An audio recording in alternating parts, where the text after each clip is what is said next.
Hola, ¿qué tal? Te doy la bienvenida aquí al videoblog de Derecho Romano 2.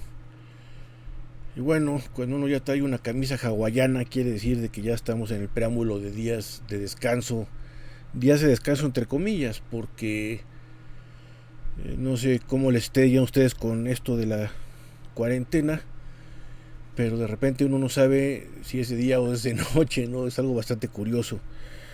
Ayer salí a pasear un poco para comprar algo de comida. Me asombró que en un parque la gente estaba haciendo ejercicio como si nada, no solamente pasear al perro, sino había gente incluso trotando. Pues tienen que estar muy conscientes que este virus es algo bastante serio y pues que no es el momento de pensar que tenemos una Semana Santa o una Semana Mayor, como le quieran decir, ordinaria, ¿no? De un periodo vacacional, sino que tenemos que estar en nuestras casas para evitar ser contagiados o si ya portamos el virus, pues evitar contagiar, no obstante que podamos ser asintomáticos. Para los católicos, pues mañana empieza lo que conocemos como el Tríodo Pascual, el jueves que hace referencia a la última cena, a la Incena Domini, el viernes la pasión y muerte de Jesucristo y ya el domingo la resurrección. Pues bueno, como están las cosas, los católicos tendremos que hacerlo en plan de catacumba. Ya veremos cómo los resolvemos. Pero sirva esta introducción para decirles que, en efecto, nos veremos hasta el lunes de Pascua. Evidentemente, ahí estoy en el grupo de WhatsApp. Desde luego, también ustedes pueden consultar los vídeos cuando lo necesiten. Y como comentábamos respecto de el correo electrónico que envió la dirección, que también uno de ustedes tuvo a bien compartirnos en el grupo, pues ahí vamos, en un semestre atípico que no solamente es una cuestión que está afectando a México, ya vemos que es global, vemos lo que está pasando en la ciudad que siempre ha sido por excelencia la urbe. Yo creo que junto con Londres son las dos ciudades más desarrolladas en cuanto a la modernidad arquitectónica y la prestación de servicios financieros, la actitud cosmopolita como es Manhattan. Pues vamos, ese Central Park convertido en parte en morgue y en parte en hospital de campaña, pues sí es como las películas de Hollywood. Incluso el primer ministro de Gran Bretaña pues, se encuentra con grandes problemas de salud. Un primer ministro muy denostado por la prensa que no entiende que la Unión Europea es prácticamente un fracaso y que consideran que el Brexit era algo muy malo, cuando en realidad era la defensa de la soberanía del Reino Unido. Si algo ha sabido hacer Inglaterra durante su historia a costa de otros países, desde luego, pues ha sido defender su integridad. Y cuando apareció una señora llamada Angela Merkel y quiso hacer de su capa un sayo, pues tuvo que haber esa resistencia por parte de los ingleses. Estoy seguro que encontrarán una forma de seguir adelante con su proceso, pero pues no deja de causar incertidumbre que tu primer ministro se encuentre con problemas de salud, que también la propia inmortal reina Isabel II también se encuentra enferma. En fin, esto, insisto, es como las películas de Hollywood y como siempre, pues la realidad excede la ficción. Bueno, estábamos hablando en el último video acerca ya del contrato de mutuo, habíamos hecho algunos desgloses y solamente para efectos de su defensa procesal, para luego ya de regreso de estos días podamos trabajar los casos prácticos que ya de alguna manera nos hemos aproximado anteriormente. En el parágrafo 382 de Elementos de Derecho Privado Romano, Dors nos habla acerca de el mutuo en un capítulo que él le llama préstamos y que precisamente tiene este enfoque, vamos a llamarle, de carácter procesalista, y haciendo referencia tanto a la naturaleza de la relación obligacional como de las acciones para efectos de reclamar lo que nos es debido a un juicio en una relación jurídica como esta.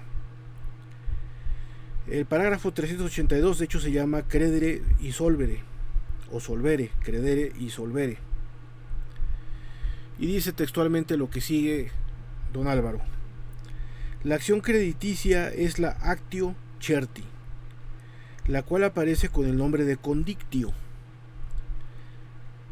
Siempre se refiere a la obligación de dare fundada en una previa datio, es decir, cuando se trata de recuperar la propiedad dada, pero retenida injustamente por el demandado, es decir, el que no devolvió lo que se le prestó. Esta es la acción formularia introducida por la ley Ebusia en lugar de la legis actio per condictionem. También recibe el nombre de actio certe credite pecunie, que este último nombre fue el que habíamos alguna vez anotado en el pizarrón durante la clase. Aparte, las dationes de préstamo que obligan a restituir, como l'actio certi, puede tener por causa una stipulatio certi o una expensilatio. De estos negocios se trata en el capítulo siguiente. No nos ocuparemos de ello. Basta simple y llanamente tener presente que a la condictio siguen en el título de rebus creditis unas acciones in factum similares a aquella acción civil. Esta aproximación permite hablar de préstamos pretorios. Finalmente, en el parágrafo 383 nos dice Dors que la actio certi o condictio tiene carácter abstracto. Es decir, en su fórmula no se indica la causa del crédito, sino tan solo su objeto, es decir, lo que reclama son las cosas prestadas. Porque se prestaron, cómo se formalizó ese préstamo, poco importa al momento de reclamar lo que nos es debido. Aquí se puede notar en Dors esta influencia de Cácer, que consideraba que el derecho romano era un derecho fundamentalmente de acciones procesales. Y bueno, aquí lo importante es que la denominación, para que nos quede ya esto en la memoria, por la cual se reclama por parte del mutuante al mutuario la devolución de lo debido, es la actio certe credite pecunie, que es una acción que normalmente aparecía con el nombre de condictio y que Dors nos la describe como algo que se refiere a la obligación de dar fundada en una previa datio, es decir, cuando se trata de recuperar la propiedad dada, pero que ha sido retenida injustamente por el demandado. Muchas veces puede ser que esta retención injusta no sea de manera dolosa, sino puede darse de buena fe. En algún momento dado no haya podido devolver lo prestado. Esto no es una cuestión propia de los romanos, es una cuestión que es propia de la economía moderna, pero que bien vale la pena reflexionar. La crisis que se nos viene, si no es que ya está aquí, pues precisamente consistirá en que la gente, al no tener ingresos, pues no podrá cumplir con sus obligaciones, no podrá devolver lo que se le ha prestado. Sucedió esto en el año 2008, cuando la banca en los Estados Unidos y en algunos estados de Europa había prestado sin analizar la solvencia, es decir, la posibilidad de responder a sus obligaciones a determinadas personas para que adquirieran bienes inmuebles, y esto se garantizaría a través de hipotecas. Al final se hizo lo que en términos de macroeconomía y también de el ámbito bursátil se le conoce como una burbuja, porque aquello acaba por estallar. Es decir, hubo un grado tal de insolvencia que muchos de los bancos que habían prestado pues se habían quedado sin dinero porque no había una devolución de este por parte de los deudores. Y muchísimas casas quedaron abandonadas. Los bancos ejecutaban la hipoteca y conservaban o intentaban recuperar la propiedad de las casas, pero estas se depreciaron, nadie las quería. Fue una crisis brutal, es una crisis de la cual no nos hemos recuperado, y para colmo pues viene una recesión, si no es que ya una depresión económica mucho peor. Hemos tenido nosotros ya 3 trimestres con no crecimiento, con tasas negativas inferiores al 0 punto algo,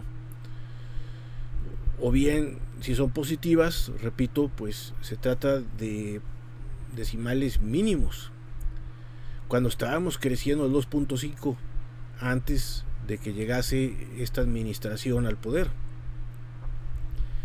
Peña Nieto sería un sinvergüenza y lo que ustedes gusten y manden. Y sí, en efecto cometió un craso error por parte de su secretario de Hacienda, Videgaray, de haber subido los impuestos. En mi caso yo veía, cuando trabajaba en PGR, pues la cantidad de impuestos que tenía que pagar y cómo esto reducía considerablemente el número de mi salario. ¿Y en qué se fue ese dinero? No, la estafa maestra.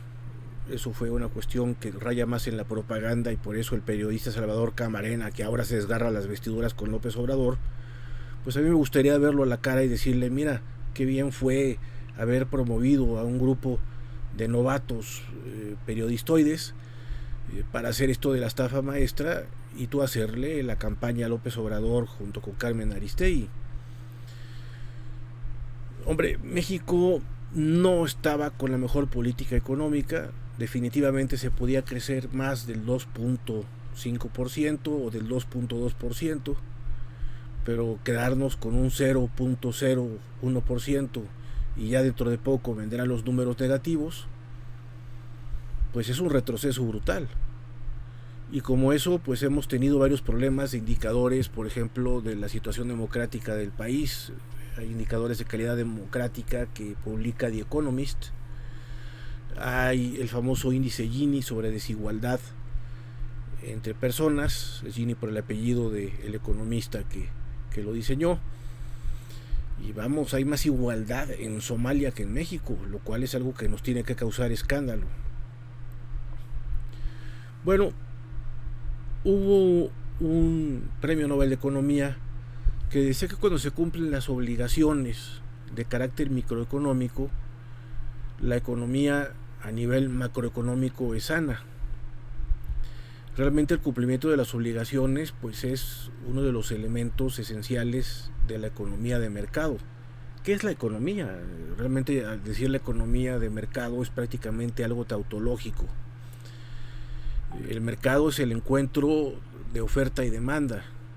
El mercado no es otra cosa más que la suma de bienes y servicios que al final se reflejan en el Producto Interno Bruto, en la riqueza de un Estado.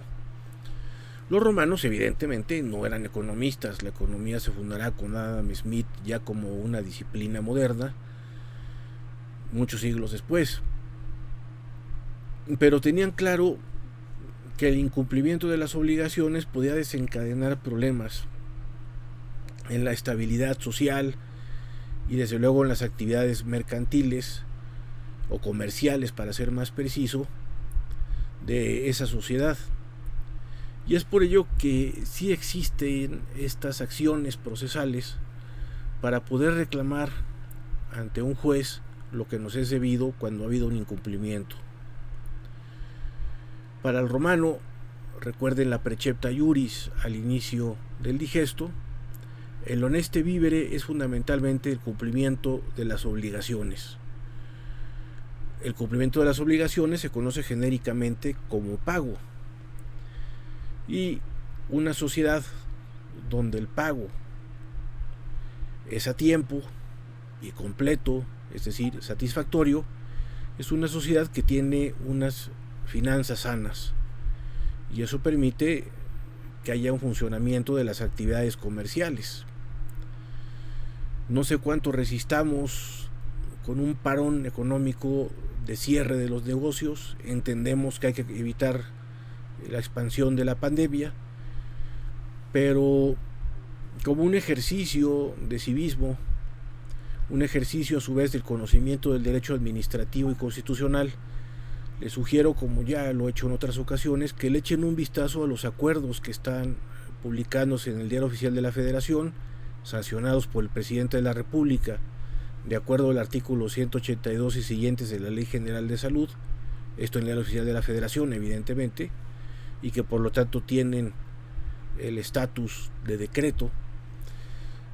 En el caso que nos ocupa, pues vean el que fue publicado el lunes pasado, el lunes 6 de abril, donde prácticamente la industria cementera o acerera pues corre el riesgo de una expropiación fáctica. Es un decreto muy peligroso y que además la emergencia sanitaria que estamos padeciendo no sé qué tenga que ver con la construcción de una refinería en Dos Bocas, Tabasco, o el famoso Tren Maya, o el caso de que esa refinería llega a puerto, o hablan de un tren transísmico con un error ahí de dedo u ortográfico bastante grave porque es transísmico, haciendo referencia al istmo de Tehuantepec, no de una cuestión sísmica. En fin, es de asombrar la deficiencia en estos acuerdos con la formalidad de decreto luego de la sanción del presidente, con este fundamento, repito, de la Ley General de Salud.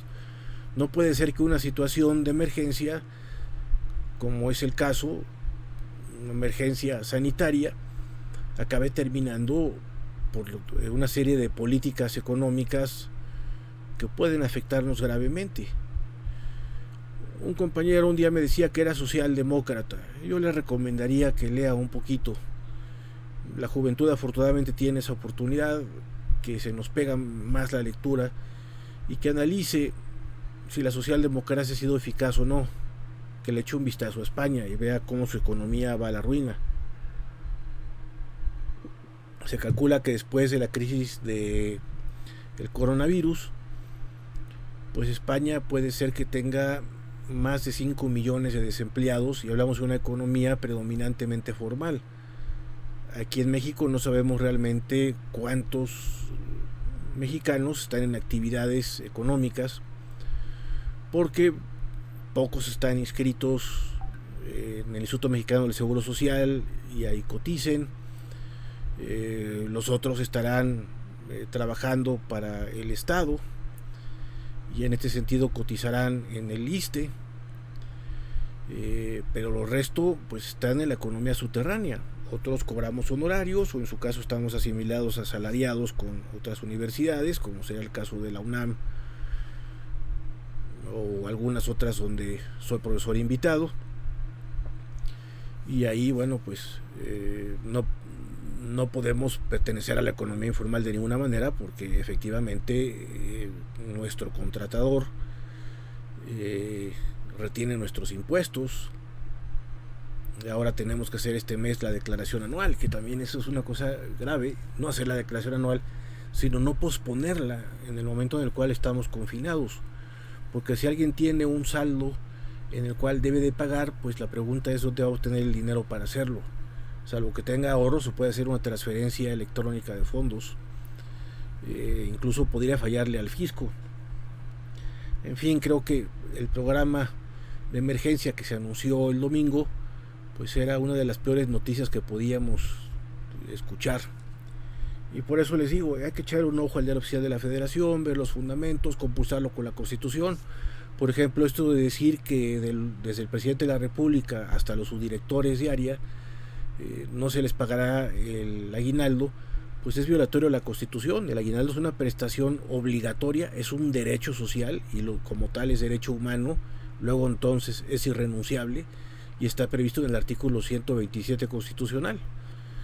Digo esto porque pues son ejercicios también que, si bien no son directamente de derecho romano, pero pues en su formación como futuros abogados vale la pena que los hagan, y además pues estar, como dicen los marinos, pendientes de lo que pueda enfrentarse el navegante en el océano. Por eso se llama aviso a navegantes, que nos toque un ciclón, que nos toque una ola verde, en fin, un tsunami, ¿no? ¿Qué les puedo decir? No son momentos fáciles. Bueno, pues hemos por agotado el tema del mutuo, del préstamo, con esta reflexión, porque, como les digo, la economía gira mucho alrededor del cumplimiento de las obligaciones, y de ahí que esto no sea una divagación, sino una concientización de ello.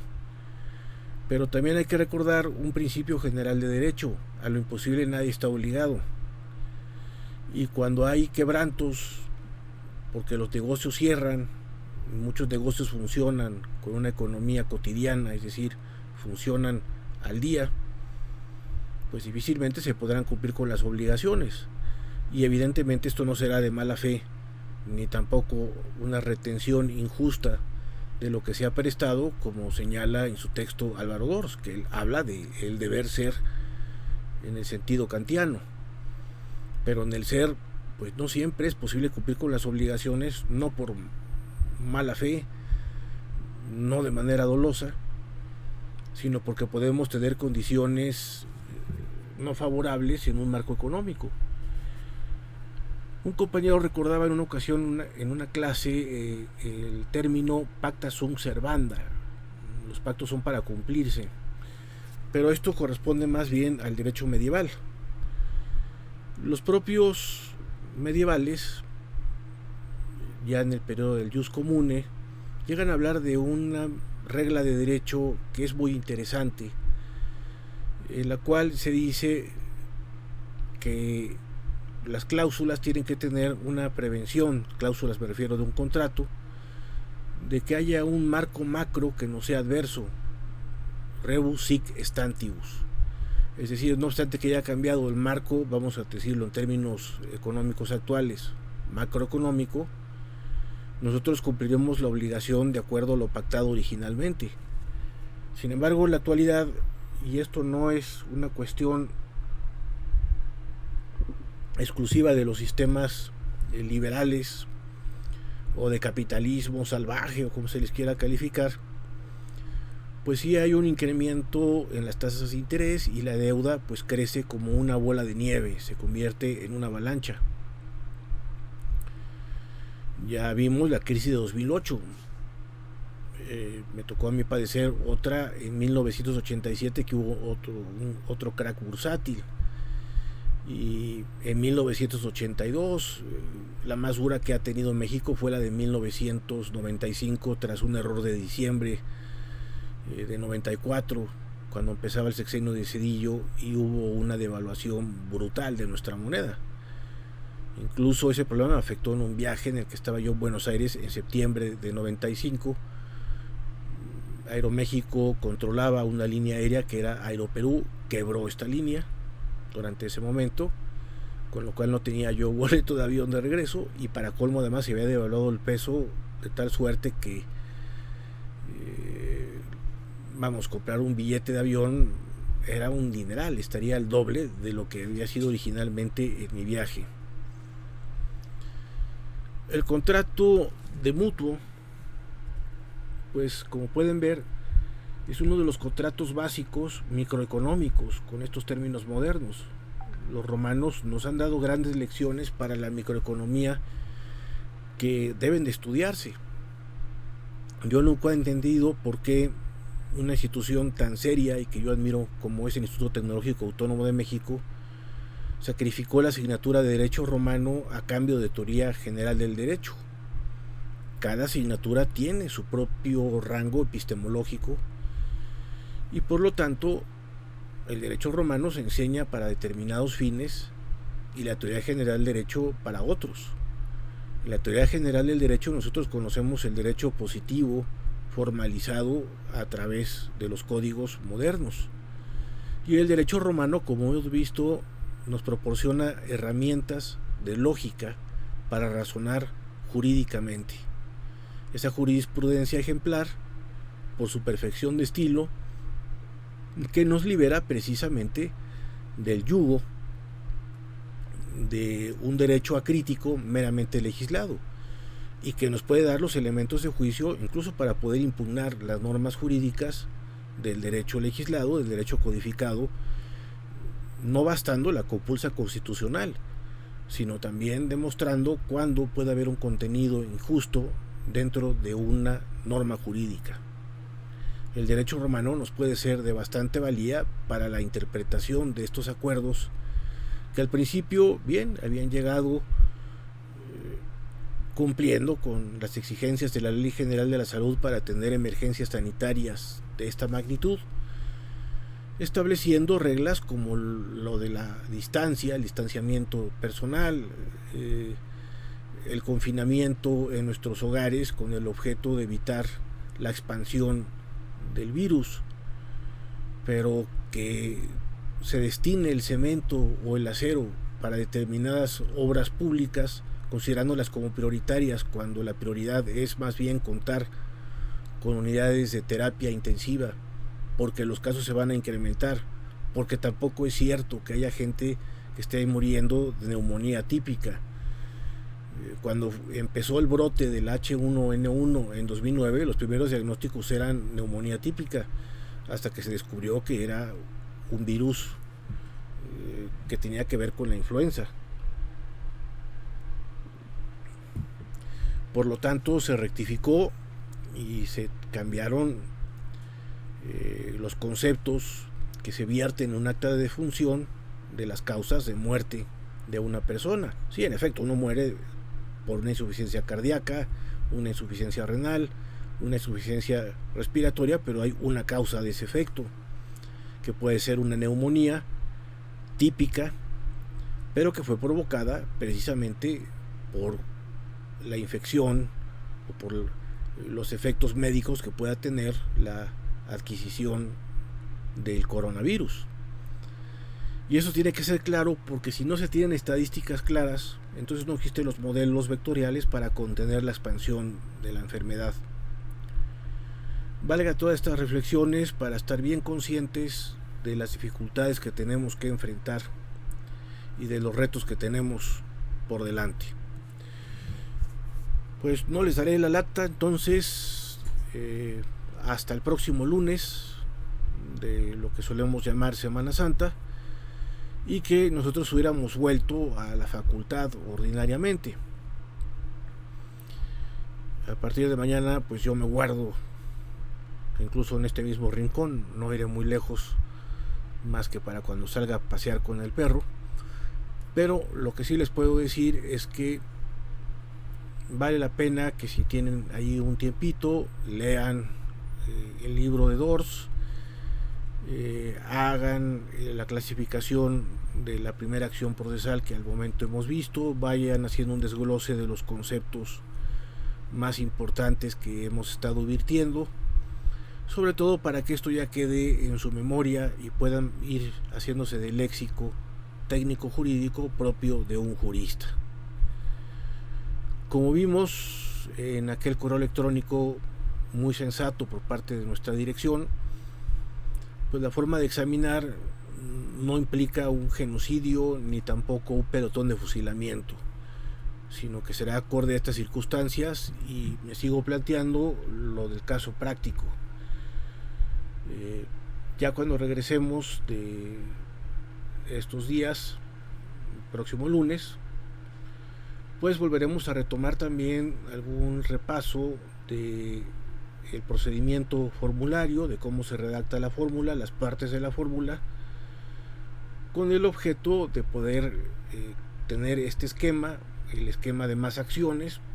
Veremos ya la próxima semana el comodato, veremos también el pignus o renta, y también empezaremos a abordar o reabordar los contratos verbis, los contratos literis y los consensuales, para luego ya tener el esquema completo y con esto contar con una baraja lo suficientemente rica para casos prácticos. Y ya en la recta final del curso también estaremos manejando todo lo que se refiere al derecho de las sucesiones, donde hablaremos acerca de los testamentos o el caso de una sucesión ab intestato, y también veremos qué acciones o cuáles son las posibilidades procesales para reclamar lo que nos es debido en estos casos, quiénes pueden suceder, qué está previsto para el caso de que no esté vivo el heredero que había designado en un testamento el testador. En fin, abordaremos pues temáticas que pienso serán satisfactorias en cuanto al cumplimiento del plan de estudios. Es decir, no fallaremos a lo que nos hemos planteado desde el inicio del curso, sino que cumpliremos con el currículum como debe de ser. Yo los animo pues a seguir siendo fuertes en esta situación de contención, a que gocen de salud, que ninguno contraiga esta enfermedad. Como les comentaba, veía aquel amigo periodista español que había perdido 6 kilos y se le notaba fatigarse en el momento en el cual lo entrevistaba a otro colega para que nos compartiese su experiencia. Esto es una especie de gripe que no es de 14 días sino de 28, porque además hay que guardar otros 14 con el objeto de no contagiar. Es un virus demasiado resistente y que, como ya lo he reiterado, pues vive o tiene muchas horas de vida tanto en el aire como en tierra. Es un Rambo, un auténtico Rambo que no se rinde a pesar de las condiciones adversas. Y la única forma de vencer esto pues es con esta paciencia mientras los científicos encuentran la cura a través de la vacuna.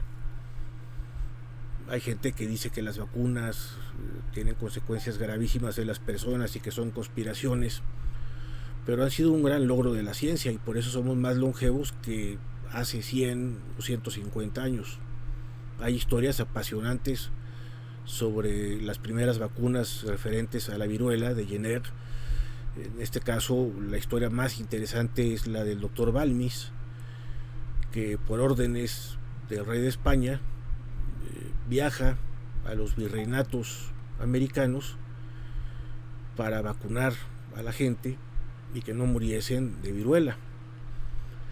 Como no había refrigeradores para transportar vacunas, utilizó a un grupo de niños expósitos que portaban la vacuna respectiva en sus cuerpos, y una vez que ya se había inoculado a la población, pues se iban turnando también los niños. Fue una hazaña impresionante. En la colonia de los doctores pues sabrán que habrá una calle que honra al doctor Balmis, precisamente haciendo referencia a esta hazaña en la historia de la medicina. También pues uno de los grandes estudiosos de las epidemias fue Jon Snow, no el personaje de Juego de Tronos, ¿no?, sino un inglés que descubrió cómo evitar también que enfermedades mataran a gente en Londres. Al final tenemos la inteligencia y la capacidad científica para poder enfrentar estos retos, pero para ello pues sí tenemos que ser disciplinados cuando las medidas son lógicas, cuando las medidas son racionales. Y otra cosa que sí tenemos que ser muy disciplinados es en la defensa de las libertades y de nuestros derechos. El aguinaldo es un derecho irrenunciable, es un derecho social, esto para los trabajadores al servicio del Estado. Y creo que tendrán que rectificar esa violación al artículo 127 de nuestra Carta Magna lo más pronto posible, porque esto no puede manejarse así, sino que incentivos tendría alguien para trabajar en el sector público si va a padecer de una inseguridad jurídica bastante grave. Ni qué decir ahora de los importadores o de la gente que comercia con acero o con cemento. No pueden ser las crisis sanitarias pretextos para las arbitrariedades.